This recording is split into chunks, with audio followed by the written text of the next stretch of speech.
დილამშვიდობის, ეს არის იმედის დილა სალომე შანშიაშვილთან და ბექა ელბაქიძესთან ერთად. ამჯერად ახალი ამბების დრო დადგა ჩვენს ეთერში. ახალი ამბების, ოღონდ არა ესეთი ახალი ამბების, ეს საათის ბოლოს იქნება ქრონიკა. მანამდე დღეს 19 სექტემბერს საქართველოში ხარისხის დღე აღინიშნება. საქართველოს ხარისხის ასოციაცია ამ თარიღს ახალი პროექტით ხვდება. კულტურისა და ხელოვნების წარმომადგენლები სოციალურ კამპანიაში გაერთიანდნენ.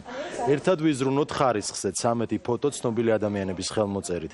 პროექტში მხოლოდ ის ადამიანები ჩაერთნენ, ვისთვისაც ხარისხი ცხოვრებასა თუ საქმეში პრიორიტეტია. 19 სექტემბერი ხარისხის დღედ ჯერ კიდევ 2002 წელს საქართველოს ხარისხის ფონდის ინიციატივით გამოცხადდა. ეს თარიღი ყოველ წელს სხვადასხვა აქციით აღინიშნება.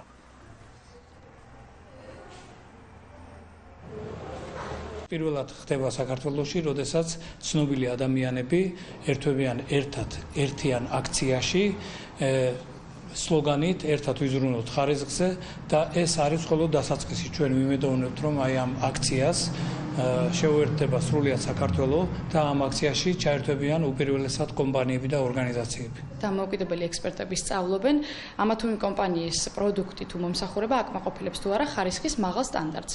ეს ხარისხის სტანდარტის შემოწმება ხდება ევროპის ხარისხის ორგანიზაციის რეკომენდაციის მიხედვით და მორგებული არის ქართულ ბაზარს. სწორედ ამიტომ ერთი ფოტო არის მხოლოდ ამ ფოტოებს შორის გამორჩეული, ეს არის თეთრ ფონზე და ეს არის ხარისხის ნიშანი. ამ შემთხვევაში საქართველოს ხარისხის ასოციაციის ბრენდი.